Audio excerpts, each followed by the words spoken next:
से 26वीं आईनी तरमीम बिल आखिर आज मंजूर हो चुकी है, जिसमें सबसे पहले काबीना में बिल पेश किया गया था। उसके बाद ये सेनेट में इसकी बहस होनी थी। सेनेट की बहस होने के बाद वहाँ से अप्रूवल के बाद इसने कौमी असम्बली में जाना था, जो कि रात गए तक ये इजलास जारी रहे। उसके बाद असफ जरदारी साहब ने इसके ऊपर साइन करने थे और इसने बाकायदा तौर पर बिल बन जाना था।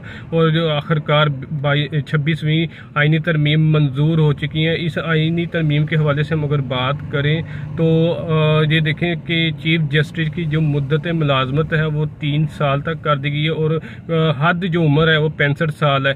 जो इसमें मौलाना फजलुर रहमान साहब ने एक ख़ास बात की है, उसमें सूद का खात्मा शिक नंबर तकरीबन 38 है, जिसमें उन्होंने कहा कि 2028 तक, जनवरी 2028 तक सूद का खात्मा हो जाएगा। और इसमें इन्होंने एक तरमीम और ऐड की थी, मदारिस की रजिस्ट्रेशन। और अगर हम बात करें पीटीआई के हवाले से, पीटीआई ने कहा था कि हम इसको कबूल नहीं करेंगे, लेकिन हम देख सकते हैं कि इन्होंने बाकायदा तौर पे सेनेट में भी शिरकत की और कौमी असम्बली में भी शिरकत की। आप इनका दोगलापन इस चीज़ से अंदाज़ा लगा सकते हैं कि ये कहते हैं कि हमने 26वीं आईनी तरमीम को नहीं मानते, और अगर वहाँ पे सुप्रीम कोर्ट में काजी फाइज के सामने इन्होंने अपने दलाइल पेश किया। अहमद खान ग्रुप ने जब बहस हो रही थी तो अली जफ़र खान साहब ने कहा था आप आइनी तौर पे हमें इस केस को नहीं सुन सकते। तो चीफ जस्टिस साहब ने कहा था कि ये आइनी तौर पे हम इस वक्त सुन सकते हैं, हमें अभी तक गज़ट नोटिफिकेशन कोई मसूल नहीं हुआ।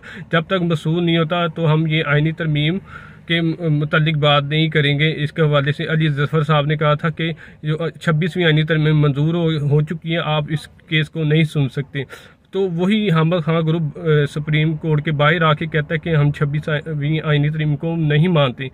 अदालत के अंदर वो कह रहे हैं कि हम 26वीं आईनी तरमीम मंजूर हो चुकी है, बाहर आ कहते हैं कि हमने इस 26वीं आईनी तरमीम को मंजूर या कि इसके खिलाफ जाना है और गए हैं।